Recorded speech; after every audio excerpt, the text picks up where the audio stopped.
কৃষ্ণ জন্মগ্রহণ করলো না কংসের কারাগারে?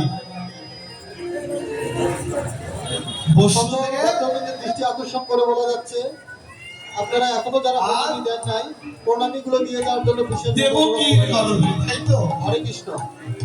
বসুদেব এর ঔরসে আর মাতা দৈবকীর গর্ভে। এইখানে তত্ত্ব রয়েছে। শাব্দিক অর্থ বিচার করলে বসুদেব শব্দের অর্থ না সাত্ত্বিক জ্ঞান, আর দেবকী শব্দের অর্থ বিশুদ্ধ ভক্তি। তাহলে আপনার আমার প্রত্যেকের মাঝে কৃষ্ণের উপস্থিতি হবে যদি সাত্ত্বিক জ্ঞান আর বিশুদ্ধ ভক্তির সমন্বয় হয়। যদি সাত্ত্বিক জ্ঞান আর বিশুদ্ধ ভক্তির উদয় হয়, তবে সেদিন দেহ রথে কৃষ্ণ সারথি হয়।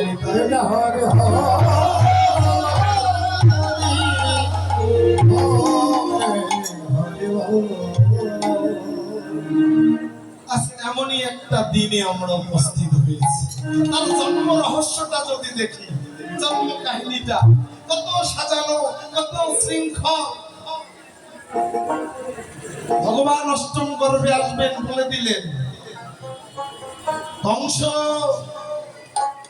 আমি দেবকীর অষ্টম গর্ভে আসবো বলেনি, এলেন, কিন্তু তাকে ধরতে পারল না।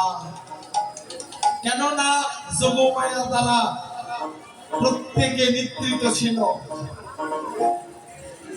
বসুদেব দেখলেন একটি মনোহর মূর্তি, চতুর্ভুজ সন্তান জন্ম হয়েছে। কি করব ভাবতে পারছে না বসুদেব।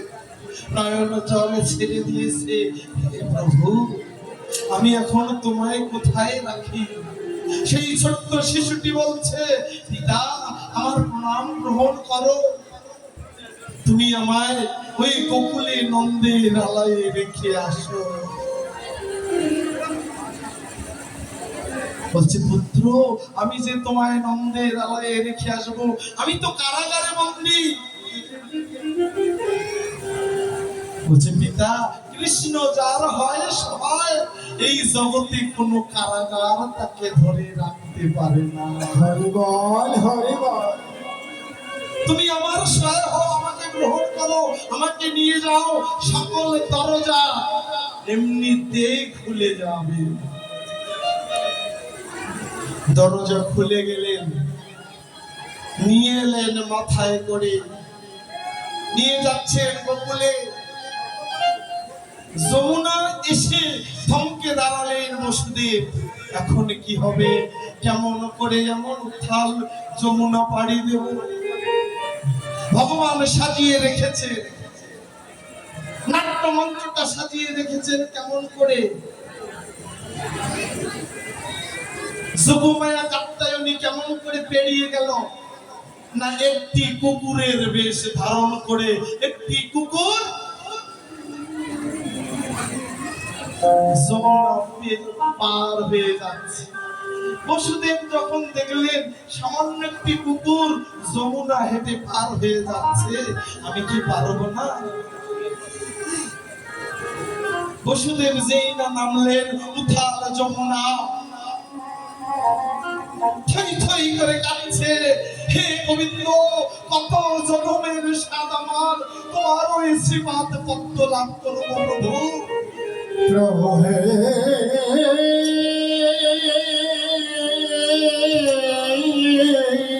এই যমুনাকে বাবা, এই যমুনা ছিল বৈকুণ্ঠপুরের বিরজা নদী, যে কিনা শ্রীমতী রাধারানীর অভিশাপে যমুনা হয়েছিল। এই যমুনা কৃষ্ণের চরণ পাবার জন্য, উতাল পাতাল ঢেউ নিয়ে চরণ স্পর্শ করবার জন্য। বসুদেব বলছে, আর তো রক্ষা করা গেল না, এবার বুঝি মাছ দরিয়ায় আমার কৃষ্ণ হারিয়ে না। গোবিন্দ কি করলেন? যমুনাকে চরণ দিলেন, সেই সঙ্গে কি করলেন, চতুর্ভুজধারী শ্রী হরি নারায়ণ ওই যমুনায় তার দুটি হাত লুকিয়ে রাখলেন। নিতাই গৌর প্রেমানন্দে।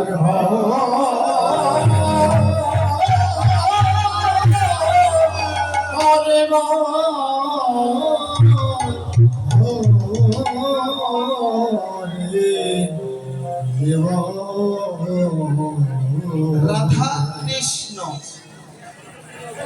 দুটি তত্ত্ব, রাধা ভক্তি তত্ত্ব আর কৃষ্ণ সংকর্ষণ শক্তি, সংকর্ষণ তত্ত্ব। সংকর্ষণের আকর্ষণে, কৃষ্ণ গোবিন্দের আকর্ষণে ভক্তরূপী রাধা যখন যদি ছুটে যে ওই কৃষ্ণ পাদপদ্ম লাভ করতে পারে, সেদিন জীবাত্মা পরমাত্মার মিলন হয়নি। তাই হরে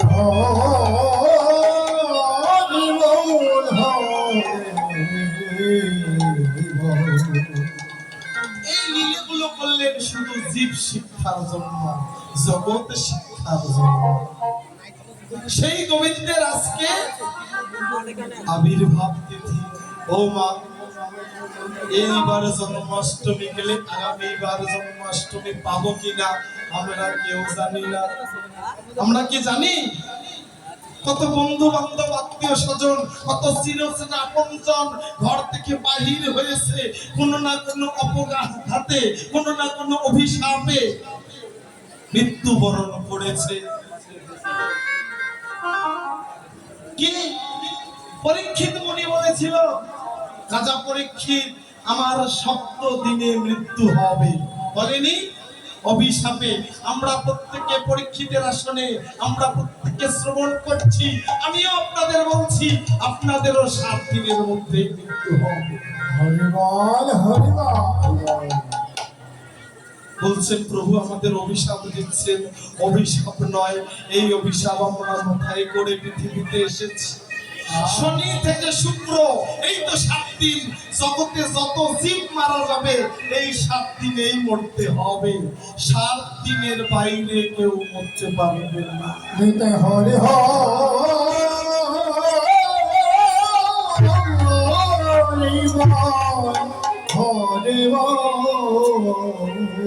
আজকে শনিবার, আগামী শনিবার যে দর্শন হবে কিনা তাই তো জানি না। তাই ভজন শোনা মাত্রই শুরু করে দাও। ভজন গোপন করো না, লুকিয়ে রেখো না, পরে করবো বলে অপেক্ষায় রাখিও না। তুমি যদি ভজনকে অপেক্ষায় রেখে দাও, তুমি ভক্তির বাজারে, ভগবানের বাজারে নিজেই অপেক্ষায় পড়ে যাবে। অপেক্ষায় পড়ে যাবে।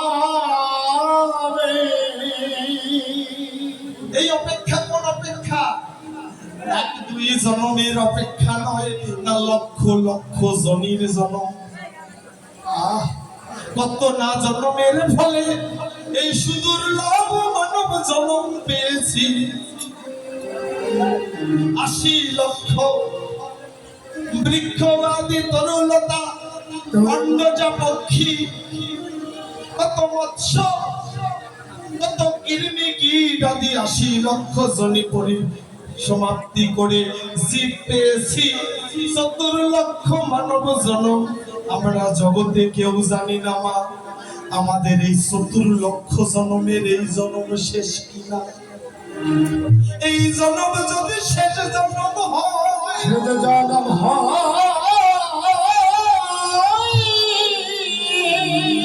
যদি এই জন্মে কৃষ্ণ পদ প্রাপ্তি হতে না পারি, ও মা, আমাদের জগতে যাওয়াই আসা বৃথা হবে।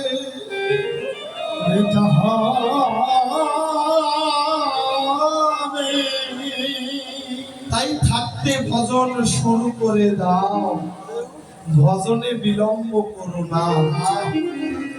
এমনও হতে পারে কৃষ্ণ কথা বলছি, বাড়ি তো নাও করতে পারি। এই যে কৃষ্ণ কথা শ্রবণ হলো, এটাই যদি আমার পথের সফল হয়, আমি গোবিন্দকে দেখাতে পারবো প্রভু আমি আজকে কৃষ্ণ কথা শ্রবণ করতে করতে পেরেছি। জয় জয় নিতাই গৌর।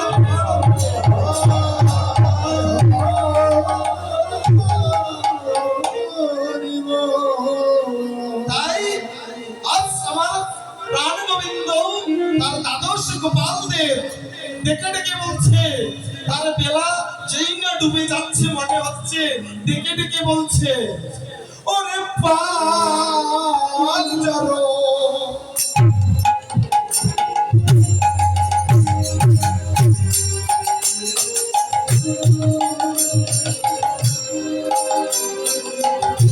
কররে শ্রীরাম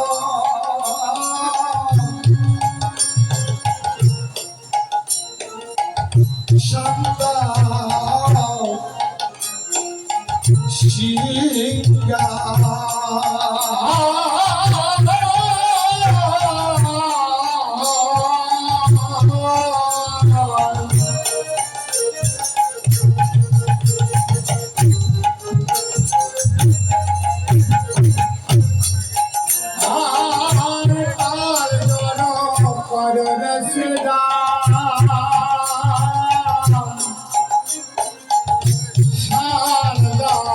শিঙ্গা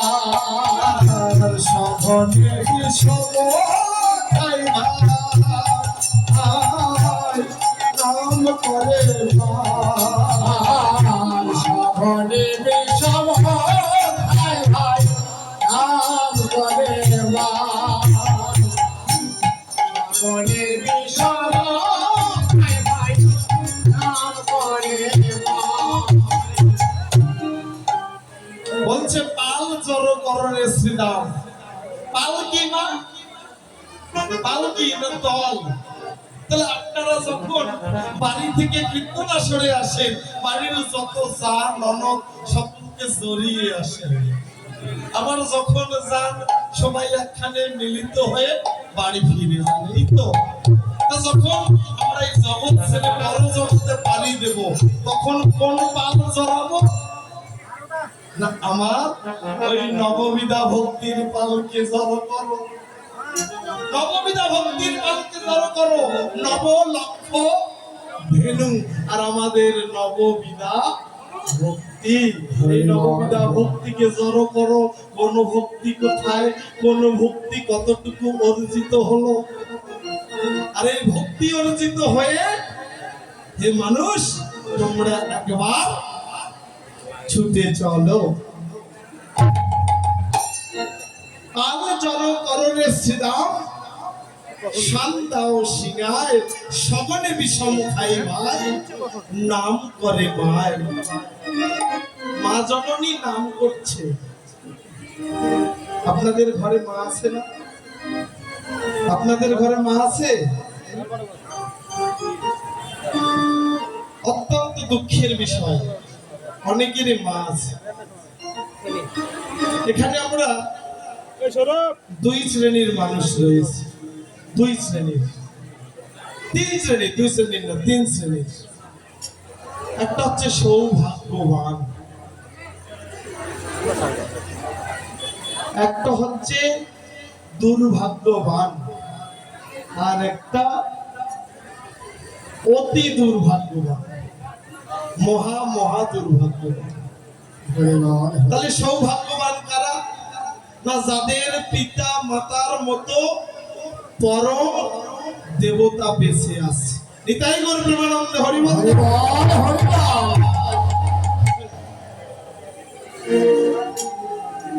আর দুর্ভাগ্যবান কারা? যারা পিতা মাতার মধ্যে একজনকে হারিয়েছেন। আর আমার মতো পরম পরম দুর্ভাগ্যবান হচ্ছে যাদের পিতা মাতা দুইজনে হারিয়ে গেছে। আমি এই কথাগুলো বলতেই চাই না, কিন্তু আমার কীর্তনের শিক্ষা, আমার কীর্তনের কথা তো আমি আমার মা বাবার কাছ থেকেই শিখেছি। এই কৃষ্ণ কথায়, এই গৌর কথায় জগতে আমায় আর কেউ শিক্ষা দেয়নি। আমার মা আমায় শেখালো, আর আমার বাবা আমার হাত ধরে প্রতিটি আসরে, প্রতিটি বাড়িতে নিয়ে গিয়ে কৃষ্ণ কথা সাধন করা।